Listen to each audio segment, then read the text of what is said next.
Alright, I know it's been like 2 weeks or so since we last talked about the Shelby, and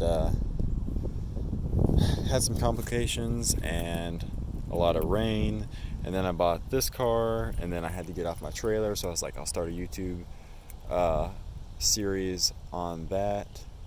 So this has just been kind of chilling in the background, but here's what's been done to it since then. Since you last saw it, it now has the 2-inch lowering springs in the front. It has the Hellcat wheels, which are 20 by 9.5s, with the same tires that the old wheels had on it. Those two are on the rear that were on the front, and I bought some new ones for the front because the rears were shot from doing burnouts. It has the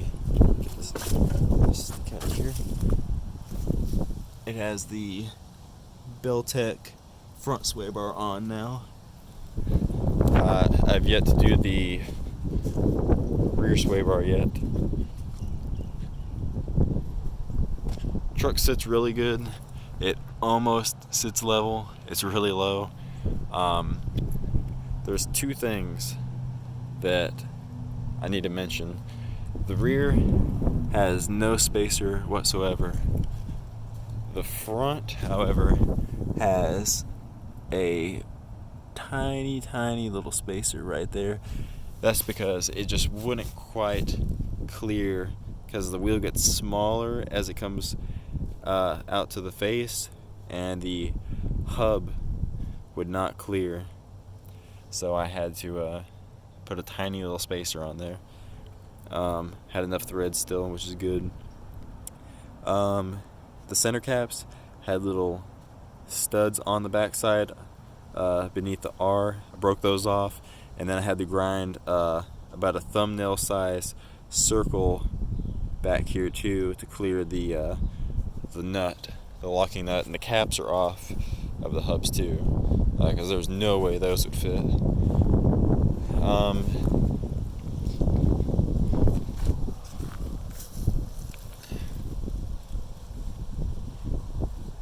It's like it's got the perfect stance to me.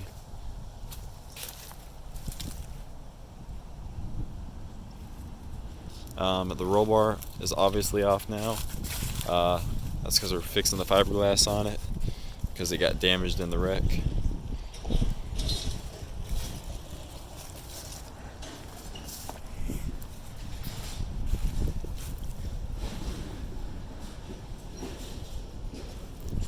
The front sway bar that I did was really easy. It's way beefier than the stock sway bar. The rear one, like I said, is not on yet, but it is back here. I just gotta put it on. But the main focus of this video is, as y'all know, the rear end's been rebuilt, and it's built. It's got the disc brakes on the rear from a Jeep that I did the conversion. It's got 390 gears with a new Positrack. It's got the aluminum diff cover, and the motor's built, and the transmission is stock besides a Hughes converter. Now, overdrive has always been out since I've owned this truck, and first, second, and third are now slipping at wide open throttle. But I've mentioned it, I think, once or twice before. I have a Mopar aluminum case A833 4-speed, the overdrive 4-speed, that's going to get swapped in this. And the guy who's doing it is he's named Brian, and some of y'all may know him. He bought the red Roadrunner from David Freiberger, and he swapped the 4-speed into that car, and he's gonna swap my 4-speed into this truck for me. I've got to make a 13-hour trip to him to deliver the truck, but here's the awesome thing. Once it's done, we're gonna take a rental car from here to up there, and we're gonna road trip this thing home. and that's going to be a big video in itself. So definitely stay tuned for that. See if it can drive 860 something miles home, and it's going to be a neat trip. Now I have the bell housing, the transmission, the clutch fork, the shifter, the shift rod, like the shifter handle and the shift knob, and the rubber boot.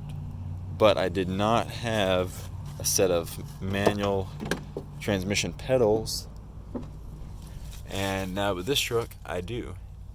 And also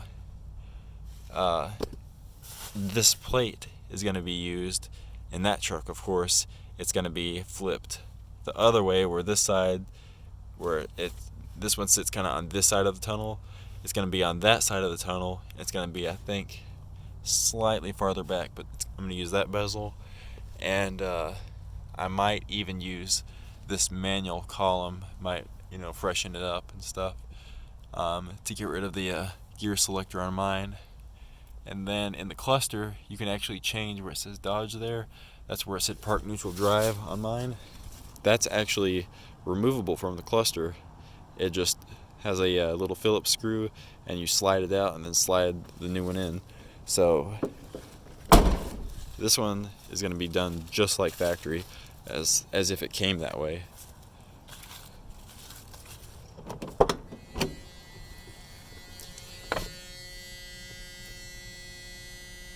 And when I'm in the cluster, I'm going to redo all the needles, repaint them, make them all look new. Because the interior of this truck is actually it's flawless. Except for the dash, it's cracked, but you can't ever get a good one. So that's a little update on the Shelby. So stay tuned for the road trip that we're going to do, driving this thing back.